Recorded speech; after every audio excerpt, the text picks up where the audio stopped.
آمریکا از مرحله جدید فشار اقتصادی گفته. میخوام ببینم این سیاست جدید چه فرقی با تحریم‌های قبلی مگه داره و هدف واشنگتن به نظرتون چیه؟ همونطور که خودتون در مقدمه صحبت‌های جی دی ونس معاون رئیس جمهور امریکا رو و همینطور صحبت‌های اسکات بسنت رو گفتید، اینا چیزای جدیدی نشون میده.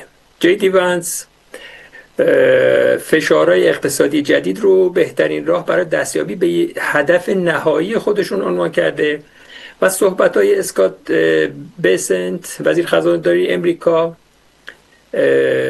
این هدف نهایی رو در جهت سرنگونی رژیم تعریف کرده که این جدیده. میشه گفت که با توجه به این صحبت‌های این دو نفر شاهد تغییر جدیدی در اعلام اهداف امریکا هستیم. تا چند روز گذشته این هدف به روشنی روش تاکید نمی‌شد و اهداف مختلفی رو عنوان می‌کردن که در هیچ کدومش کلمه سرنگونی جایی نداشت یا اینکه حداقل علنا نمی‌خواستن اون رو بیان بکنن. جی دی ونس تا همین یک ماه گذشته، به طور دقیق 25 تیر ماه گذشته، طرح تغییر حکومت رو به شدت رد می‌کرد و کسانی رو که این حرفا رو می‌زدن در دولت امریکا میگفت اینا جنگ طلبن. اما امروز با تایید حرفای بسنت که از مرحله جدیدی که آغاز شده صحبت میکنه، نشون میده که به نوعی حرفای اونو تایید میکنه و نتیجه گیری اونو تایید میکنه. بسنت تو گفتگو با شبکه CNBC گفته که این تحریما میتونه به سرنگونی رژیم منجر بشه و میشه تصور کرد که این سیاست یا این قصد جدید حداقل در حرف تا اینجا تفاوت زیادی با گذشته داره، در این حال که میتونه برای ترسوندن رژیم هم مطرح شده باشه، ولی به هر حال باید جدی گرفت.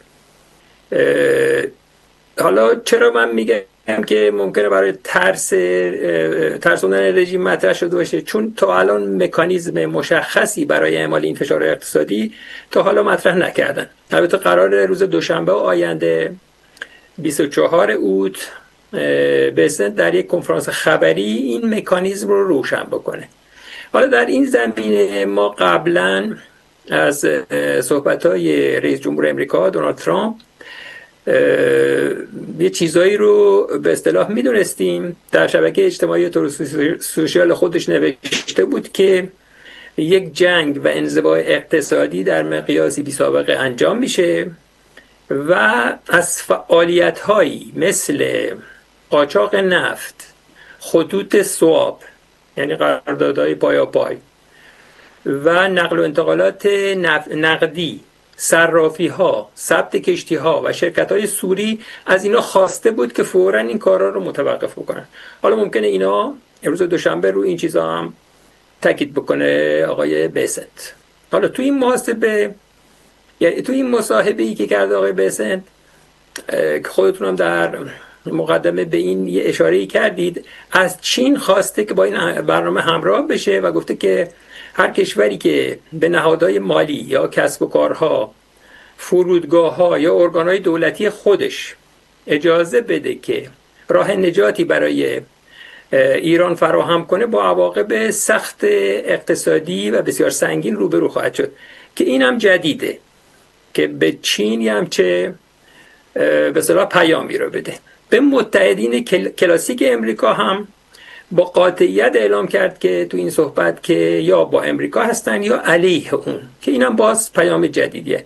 الان مشاهد هستیم که امارات متحده عربی اعلام کرده که چون تنش‌ها زیاد شده در منطقه، که منظورش بیشتر حملات رژیم به کشتی‌هاست و به خود کشتی‌های امارات، تمام روابط تجاری و تبادلات مالی خودش رو تا اطلاع ثانوی تعلیق کرده با رژیم و با این حساب میبینیم که رژیم محدودیت‌های زیادی در استفاده از شرکای اقتصادیش مثل چین یا خود امارات که بسیار هم بالا سطحش و ترکیه پیدا کرده، محدودیت‌های زیادی پیدا کرده. اینا نشون میده که هدف امریکا تو این مرحله از تحریم‌های جدید فقط کاهش درآمدهای ارزی رژیم نیست، بلکه با این فشارها به دنبال تغییر رفتار سیاسی و امنیتی رژیمه که اونم تعریفش اینه که به اصطلاح به منظور تسلیم کردن رژیم.